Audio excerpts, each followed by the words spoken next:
O Senhor esteja convosco. Proclamação do Evangelho de Jesus Cristo, segundo Marcos. Glória a vós, Senhor.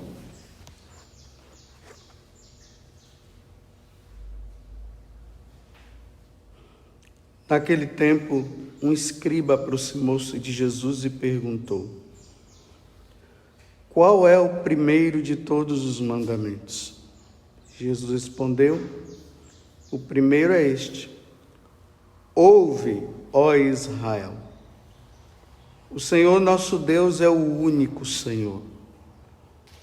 Amarás o Senhor teu Deus de todo o teu coração, de toda a tua alma, de todo o teu entendimento e com toda a tua força. O segundo mandamento é: amarás o teu próximo como a ti mesmo. Não existe outro mandamento maior do que estes. O mestre da lei disse a Jesus: muito bem, mestre. Na verdade, é como disseste, ele é o único Deus e não existe outro além dele. Amá-lo de todo o coração, de toda a mente e com toda a força, e amar o próximo como a si mesmo, é melhor do que todos os holocaustos e sacrifício. Jesus viu que ele tinha respondido com inteligência e disse: tu não estás longe do reino de Deus. E ninguém mais tinha coragem de fazer perguntas a Jesus. Palavra da salvação. Glória a vós, Senhor.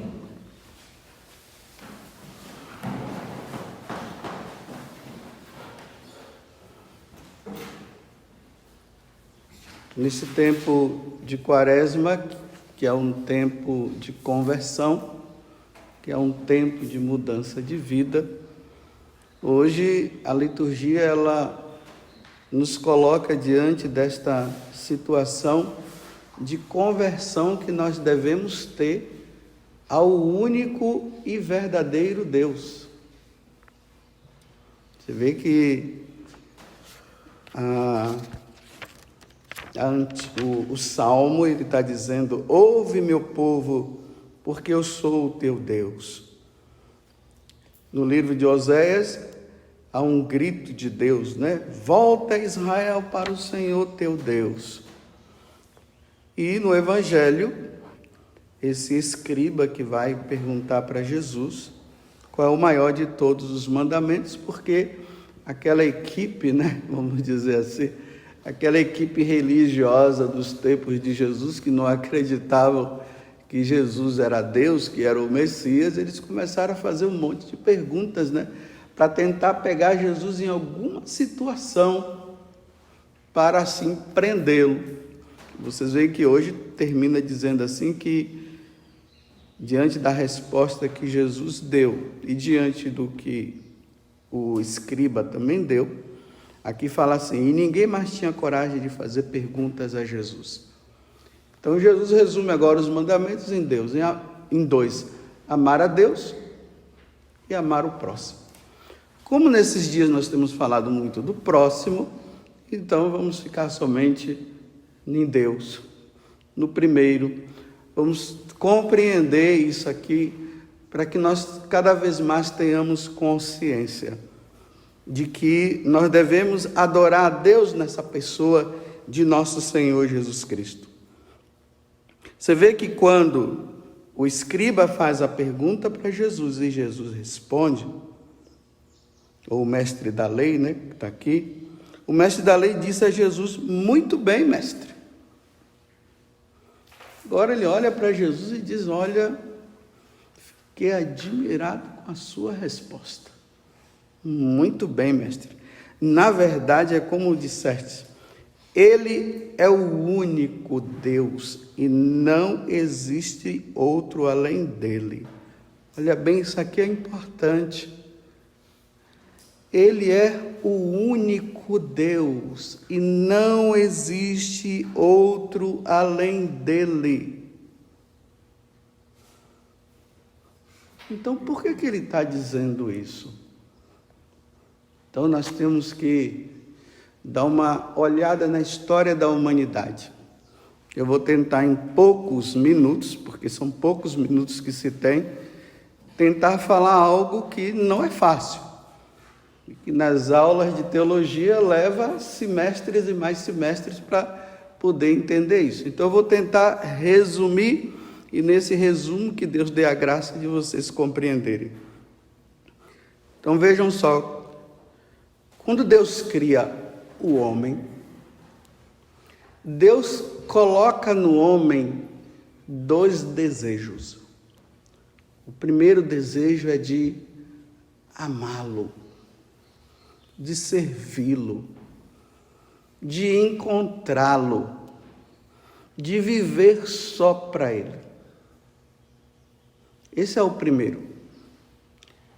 E dentro desse desejo de amá-lo, de servi-lo e tudo mais, isso está em todos os povos. Se nós estudamos a história das nações, nós vamos encontrar que todos os povos, eles criaram essa necessidade de transcender para cima, porque diante desse mundo natural, existe o sobrenatural, e lá nesse sobrenatural deve existir alguém, e esse alguém dá-se o nome de Deus. Então todos os povos criaram esse desejo. Isso é natural no ser humano. Então um ateu não pode dizer que Deus não existe, porque todas as nações criaram esse desejo. Então Deus existe. Isso não foi uma criação humana, foi o próprio Deus que criou isso. E dentro desse amor, o homem faz uma forma de relacionamento com ele. E esse relacionamento se faz através do sacrifício. Se você for olhar em todas as religiões, se oferece sacrifício a Deus. Dentro desse sacrifício, o que é que está contido?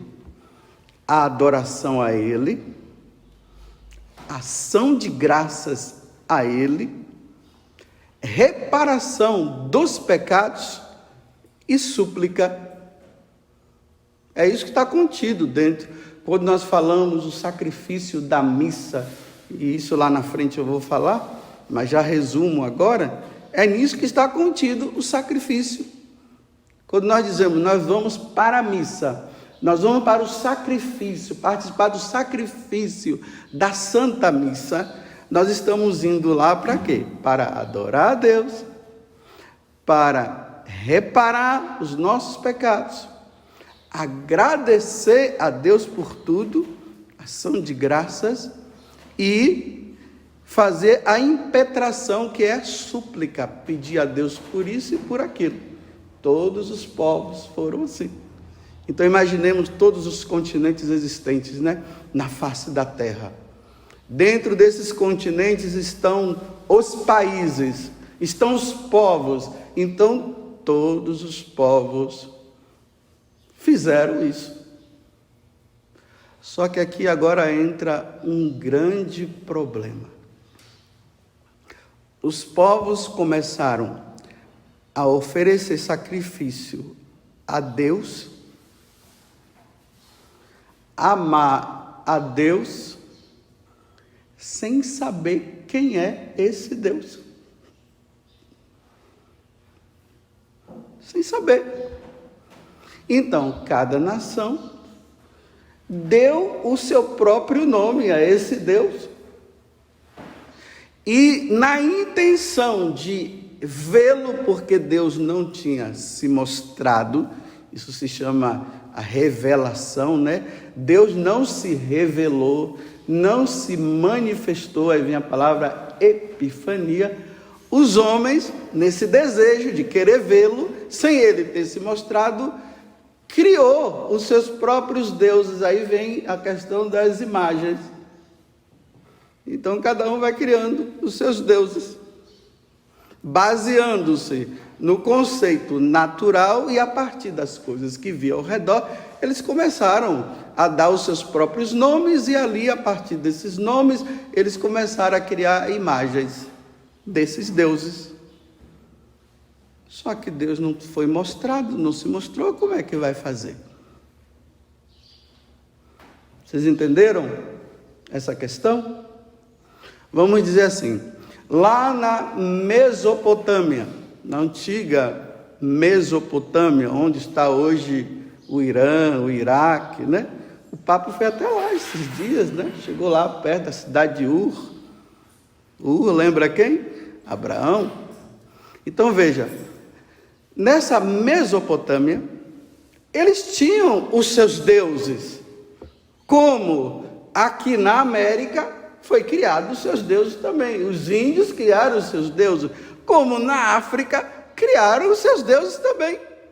Mas tudo no desejo de chegar lá. Então vamos dizer, lá na Mesopotâmia, quais eram os deuses que se tinham?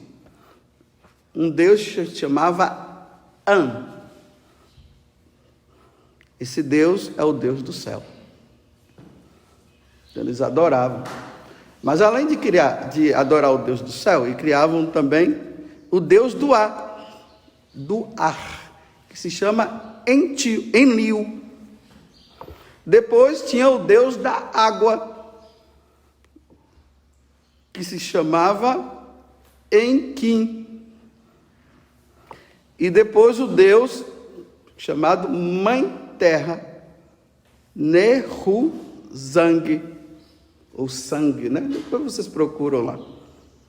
Aqui é só para a gente entender o contexto.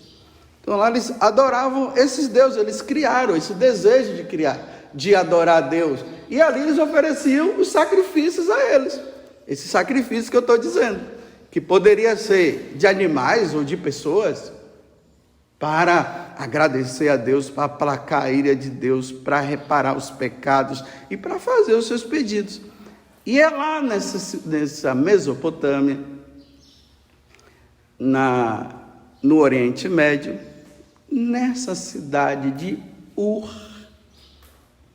que tinha um homem chamado Abraão, que vivia no meio desse contexto, que agora o Deus único e verdadeiro começa a se manifestar. Lá no capítulo 12 do Evangelho, no capítulo 12 do Gênesis, você vai ver, né?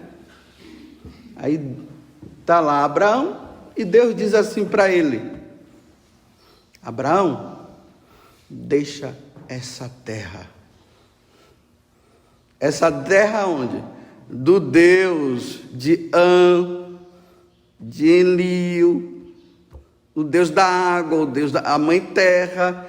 Deixa esse povo e vai agora para um lugar que eu te indico. Você tem que deixar tudo isso aqui e ir para lá. Agora, meus irmãos, Deus começa a se mostrar. Compreenderam? Então Abraão deixa e vai para uma outra terra, também lá no Oriente Médio, Israel, que era habitada pelos cananeus, os jebuseus e assim por diante, que também tinham os seus deuses. Então, eles também tinham os seus próprios deuses, porque Deus não tinha se revelado aos jebuseus, tinha se revelado para Abraão. E aí vem a promessa, né? E de você virá uma numerosa multidão.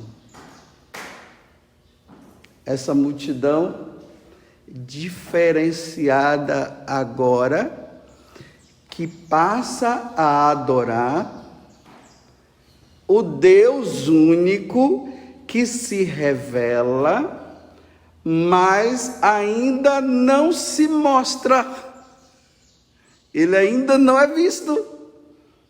Então, quando fala que Deus chamou Abraão, foi uma questão interior, uma moção que a gente diz, né?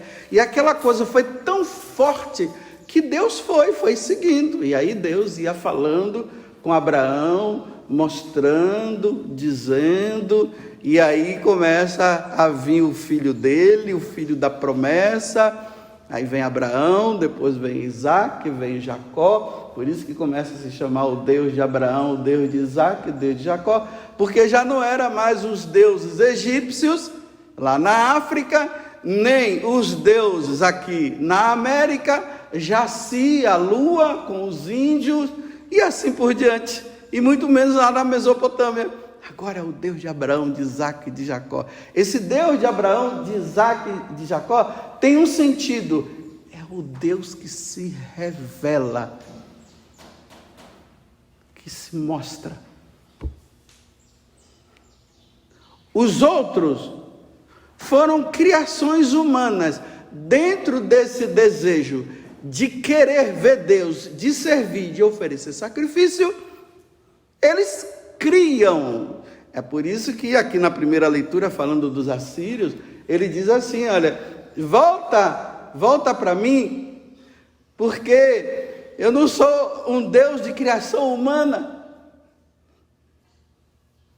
Por isso que agora ele se revela.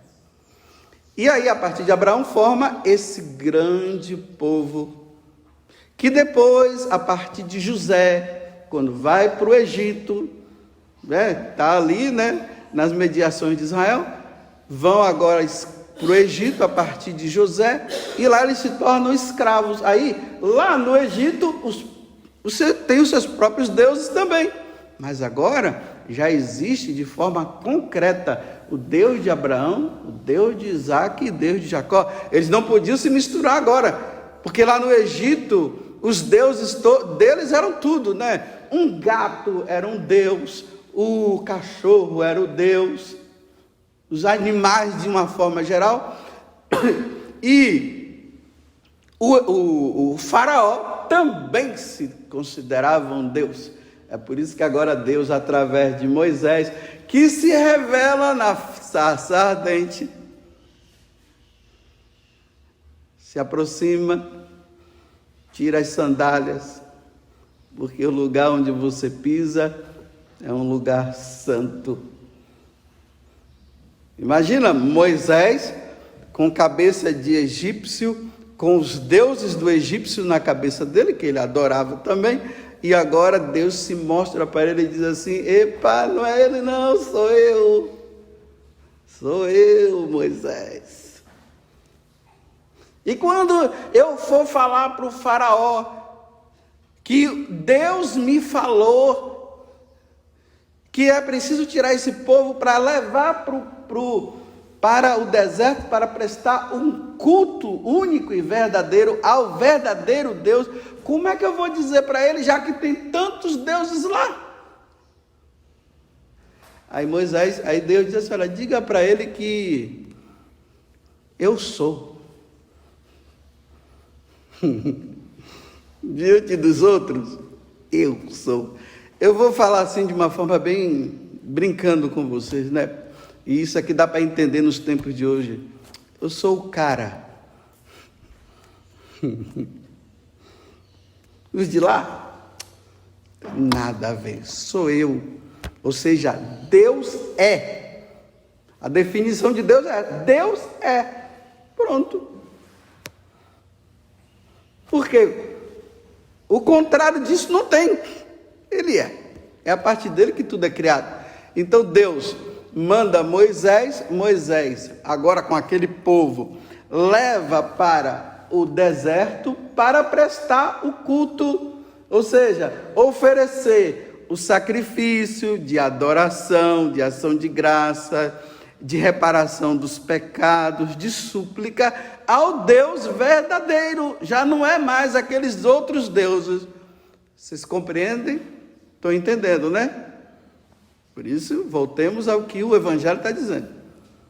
O único Deus, amarás o único Deus. Fora de ti não há outros deuses.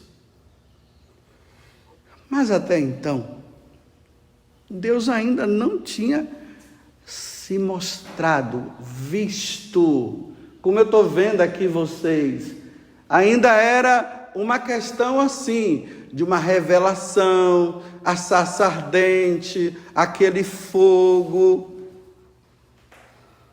E aí lá no deserto Deus começa a falar para Moisés que o sacrifício que deveria ser feito tinha que ter um sacerdote, aí vem as vestes do sacerdote, como ele deve fazer, tinha que ter um altar com as medidas todas, tinha que ter o animal para ser oferecido em sacrifício, para ter essa adoração.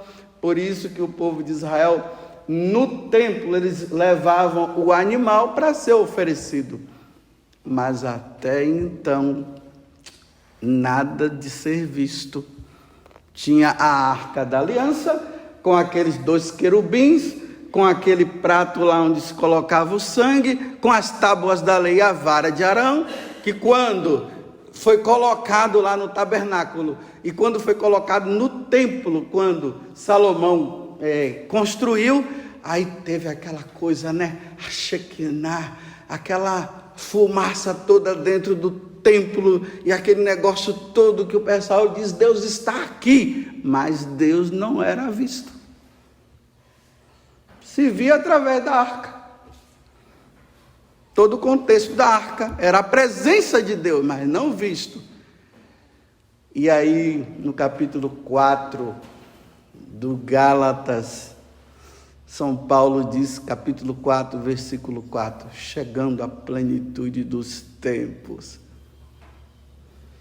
ele veio no meio de nós através de uma mulher.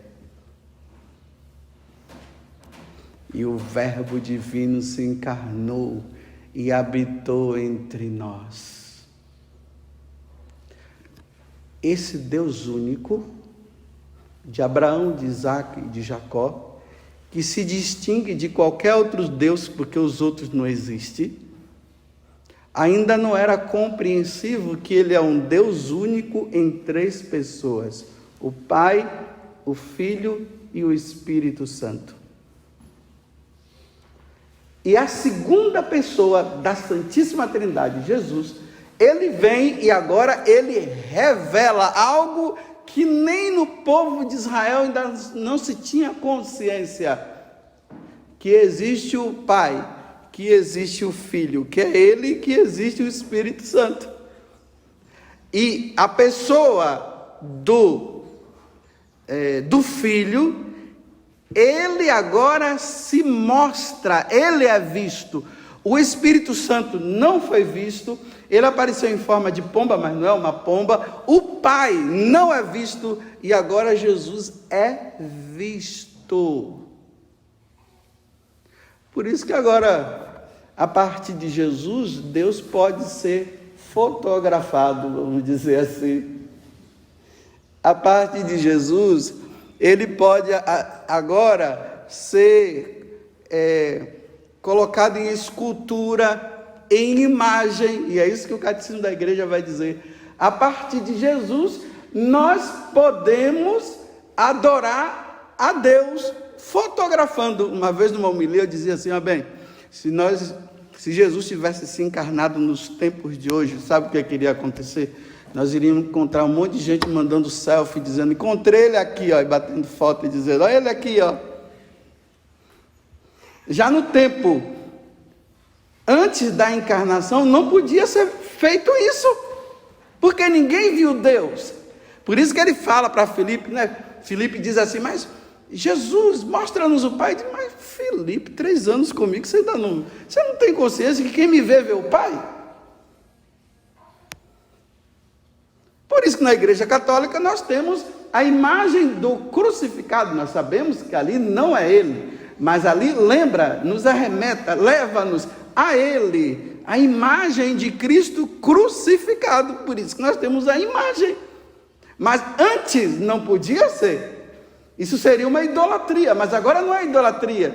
Porque idolatria é você prestar adoração a um Deus criado pelos homens e que diz que foi ele que criou todas as coisas. O que aconteceu na Mesopotâmia é o que acontecia aqui na América.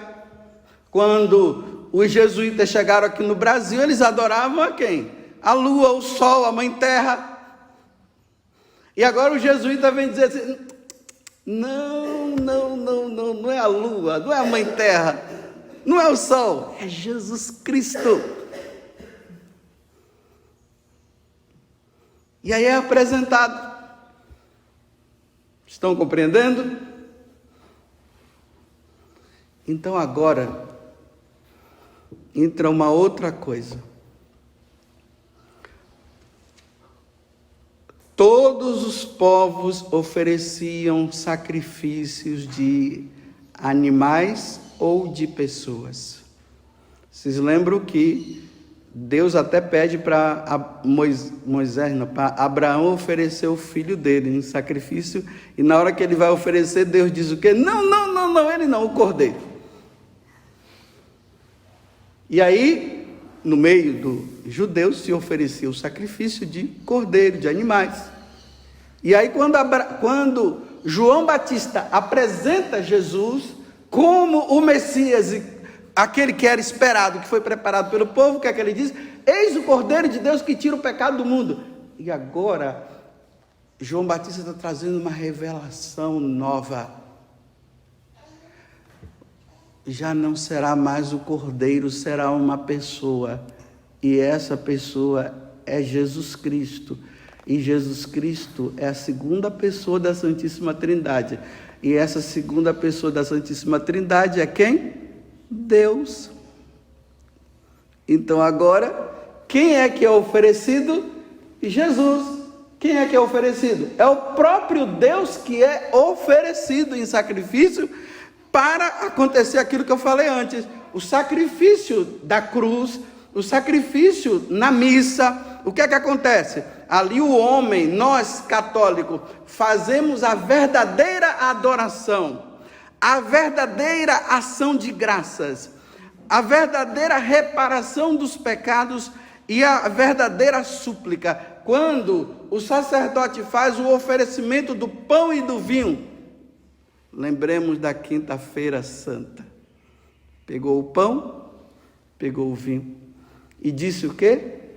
Isto é meu corpo, isto é o meu sangue que é dado por vós. Jesus agora institui o novo sacrifício da nova aliança, porque o da antiga aliança era animais, o novo agora é ele mesmo. Por isso que a missa é o maior ato de adoração, de petição, de ação de graças que nós podemos oferecer a Deus.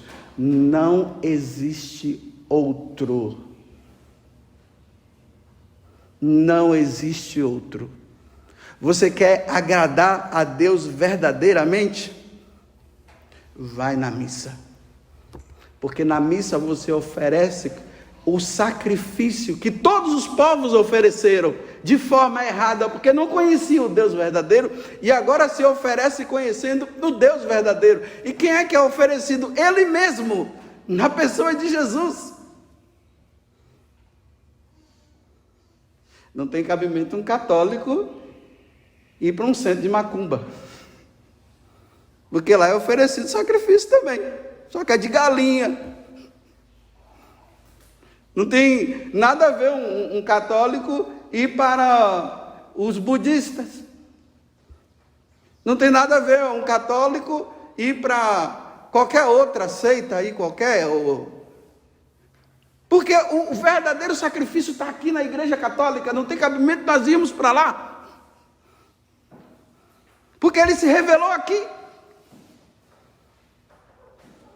E aqui entra, eu estou fazendo bem resumido, 29 minutos, só tem 1 minuto agora para acabar. Agora vocês vão entender porque que Jesus diz assim, olha, ide por todo mundo e pregai o evangelho a todas as nações, a todos os povos. Olha, os povos que adoravam os seus deuses, vai agora dizer para eles que não é mais a mãe terra, não é mais o ar que é Deus, não é a água é criação dele, ele que criou. Não é a ele que vocês devem oferecer sacrifício, vocês devem oferecer sacrifício a mim, na pessoa de quem? De Jesus. Ide, essa é a boa nova. E quem crê nisso e for batizado e começar a oferecer o verdadeiro sacrifício será salvo. Está vendo que o sentido da evangelização? É fazer com que as nações que adoram os deuses errados compreendam quem é o verdadeiro Deus, que é a Santíssima Trindade, que na pessoa de Jesus ele se mostra e ele é oferecido em sacrifício em todas as missas em reparação dos nossos pecados. Essa é a novidade. Um católico que vai em busca dos deuses pagãos retrocedeu. Vai para a idolatria. O católico, ele tem que respeitar as outras religiões, respeitar as pessoas que na ignorância estão ainda adorando o Deus errado criado por eles. Então nós temos que respeitar, mas nós também temos que chegar lá e dizer para eles assim: vocês estão errados, eu vou mostrar para você quem é o Deus verdadeiro.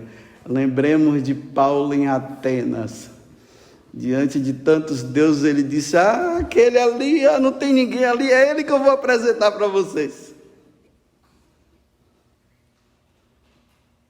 Então não é para nós católicos dizermos assim, que os deuses da Mesopotâmia, os da Assíria, os deuses criados lá na Oceania, lá no Egito, não tem como nós católicos chegarmos e dizermos para eles: está tudo bem, continue adorando esses daí e nós somos irmãos. Não, nós temos que dizer assim: nós somos irmãos sim, porque nós fomos criados pelo Deus verdadeiro, o Deus de Abraão, Isaac e de Jacó, que se revelou na pessoa de Jesus Cristo, é a Santíssima Trindade. Sim, nós somos irmãos porque somos criados por Ele, mas tem que dizer uma coisa: você não pode adorar esse Deus que você criou, não. Você tem que vir para cá. Vem para cá você também.